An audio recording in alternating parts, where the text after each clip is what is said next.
Hey y'all, John at Cross for the Jeep of the Week. We are in Fairyland today because I got a unicorn for you guys. This is an Unlimited Rubicon, AEV built, highlined Hemi conversion that's documented.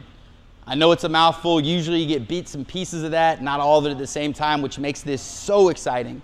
So as I mentioned, it's an LJ Rubicon, which is kind of what everyone wants if you're looking at the Wrangler world. They were low production to start. On top of that, it's highline. So AEV made this highline kit. It's been discontinued at this point. They're hard to get a hold of, but it's the closest thing to a factory look you're going to get on a highline kit, and it includes a heat reduction hood, which you're going to need because AEV slammed a 5.7 liter Hemi under the hood and went ahead and piped the whole thing in with a new exhaust. It sounds amazing. James, if you'll get a shot of this thing, it actually fits pretty comfortably in there. Obviously, newer battery, big intake, all the power in the world. It'll do everything you want it to do. And again, that heat reduction hood is going to keep it nice and cool while you're running it. So back in the TJ days, AEV actually wasn't making their own bumpers. So they went with a Mopar front bumper with some IPFs and the old school worn 9.5 Ti winch. Again, weren't really doing their own suspensions either. So it got an old man Emu suspension upgrade. Now someone along the line swapped the wheels out for the newer style AEV wheel and a set of 37s, which fit very comfortably under that highline. And James, you'll follow me around the side.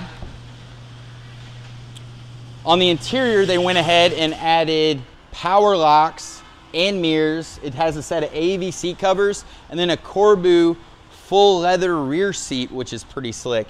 Now, something that was added after the fact by an owner along the way, not the guy we got it from, but someone previous, is a Focal sound system, and it is probably the best sounding system I've heard in a TJ ever.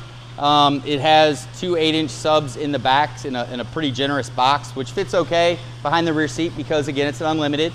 They also switched out the soundbar, which you see a lot, but on top of that, they went ahead and added in some speakers at your feet on both sides and piped the whole thing together with some pretty serious amps. So, sounds great. Coming around the rear, you'll notice the hardtop looks awesome. It's been retextured and painted. It's flawless. Obviously, you're also gonna pick up a Thule rack on top. And then on the back, again, AEV wasn't doing their own bumpers, so all of their stuff got Currie rear bumpers with swing arms, and again, mounted to same size matching spare and wheel. And then that also gives you a tow package. So for any other questions on this unbelievable Jeep, please feel free to give us a call at 502-459-9900. You can always check us out at crossjeep.com. Subscribe to our YouTube page for more of this stuff, and you can always check us out on Facebook too. I'm John, and we'll talk to you guys next week.